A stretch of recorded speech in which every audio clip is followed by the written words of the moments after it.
musim batuk dan pilek tiba.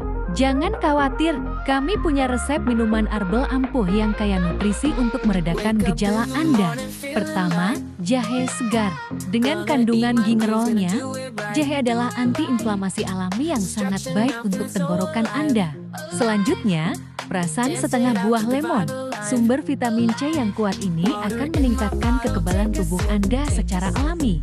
Tambahkan 2 sendok makan madu murni. Madu dikenal sebagai antibakteri dan pereda tenggorokan yang efektif. Dan jangan lupakan 1 batang kayu manis.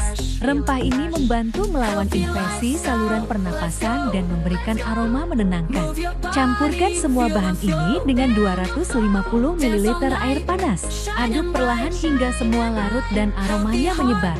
Minumlah ramuan ini 1 hingga 2 kali sehari saat masih hangat untuk mendapatkan manfaat maksimal dan merasa lebih baik.